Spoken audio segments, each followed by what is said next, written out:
12,000 employees यानी total workforce का 2% TCS ने ले ऑफ किया है। मेजॉरिटी ले ऑफ्स हुए हैं हिरार्की के मिड लेवल में से, उम्र के 35-40 इस एज के लोगों पे already car loan, home loan, marriage loan जैसे अलग अलग लाइबिलिटीज सवार रहते हैं। और भले ही टीसीएस से एक स्टैंडर्ड आफ्टर ले ऑफ जो जो जिम्मेदारियां है वो टीसीएस तो निभाने वाला है ही, लेकिन फिर भी इस एज में आके ले ऑफ होना बहुत कठिन समय हो जाता है किसी भी प्रोफेशनल्स के लिए। देखिए, इसके साथ साथ एआई जो है अपने आस्ते कदम अभी तेज कर रहा है और इंजीनियर्स को सोचने पे मजबूर कर रहा है कि यार कहीं हम लोग ने हमारे ही पैरों पे कुल्हाड़ी तो नहीं मार ली। इसको एक उदाहरण से समझने की कोशिश करते हैं कि समझिए कि एक छोटा सा गांव है और वहाँ पे एक छोटा सा होटल है और अलग अलग आईटी कंपनीज वहाँ पे आना अभी शुरू हो रही है। तो होटल वाले को लगा कि यार let's invest in this hotel business and उसको थोड़ा और ग्रो करते हैं, बड़ा करते हैं।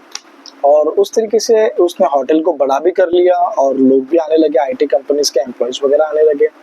तो उस होटल के फंक्शनिंग को स्मूथ करने के लिए, अच्छा करने के लिए उनमें से किसी एक आईटी कंपनी ने एक सॉफ्टवेयर बना के उस होटल वाले को दिया।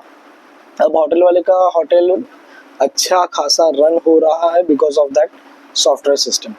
लेकिन एक दिन ऐसा आया कि एआई की वजह से उन सारी आईटी कंपनीज में से बहुत सारे लोगों का ले ऑफ हो गया और उसके कारण उस होटल में आने वाले कस्टमर्स की भी संख्या कम होते चले गई।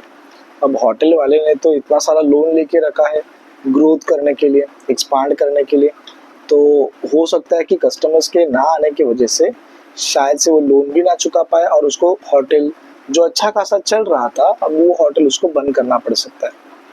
देखिए, उदाहरण से ये एक बात हमें समझनी है कि आईटी एंड सॉफ्टवेयर सर्विसेज जो है वो मेनली एक कोर बिजनेस को सपोर्ट की तरह काम करती है। लेकिन अगर इस तरह से ले ऑफ्स होते रहे तो समाज में जो खरीदार वर्ग है वो धीरे धीरे कम हो जाएगा। उसके वजह से जो डिमांड है, इकोनॉमिक्स में जो डिमांड बनती है वो डिमांड भी कम होती जाएगी। और अगर डिमांड कम होती गई तो जो जो फैक्ट्रियां है वो अपना माल सप्लाई ही नहीं, अगर डिमांड ही नहीं है तो सप्लाई क्यों करे और सप्लाई कहाँ से करे, पेमेंट भी तो आना चाहिए। और अगर फैक्ट्रियों ने सप्लाई करना बंद किया मतलब फैक्ट्रियों ने अपना ऑपरेशन शट डाउन कर दिया और फैक्ट्रियों के शट डाउन होने के कारण उसके ऊपर जो वर्कर्स निर्भर थे उन लोग का भी ले ऑफ हो गया। तो यहाँ पे ले ऑफ एक जन का नहीं हो रहा है, किसी समुदाय के ले ऑफ होने से उससे जुड़े हुए किसी और समुदाय का भी ले ऑफ होना तय है। क्योंकि यहाँ पे इनोवेशंस तो इम्पोर्टेंट है ही, लेकिन इनोवेशंस के साथ साथ इसके पीछे का इकोनॉमिक्स भी समझना जरूरी है। इंडिया में इस तरह से बहुत सारे आईटी कंपनीज का होना बहुत आम बात है, लेकिन गवर्नमेंट को इसी समय डाइवर्सिफिकेशन के बारे में सोचना चाहिए। ऐसी कौन सी चीज़ें हैं जो हमारे यहाँ से एक्सपोर्ट हो रही है उनको और बढ़ाना चाहिए। लेकिन उसकी के साथ साथ बेसिकली देखिए, India is a net importer, हम लोग का इम्पोर्ट ज़्यादा है एक्सपोर्ट के मुकाबले।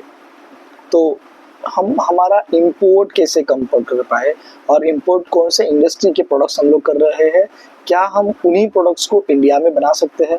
आप अगर आज गूगल पे सर्च करेंगे कि इंडिया में मेनली क्या क्या इंपोर्ट होता है तो उसमें आपको बहुत सारी कोर बिजनेस से रिलेटेड, कोर इंडस्ट्रीज से रिलेटेड चीज़ें मिलेंगी। तो क्या हम अपनी निर्भरता इसके ऊपर कम कर सकते हैं, ये एक जरिया हो सकता है इस प्रॉब्लम से छुटकारा पाने का।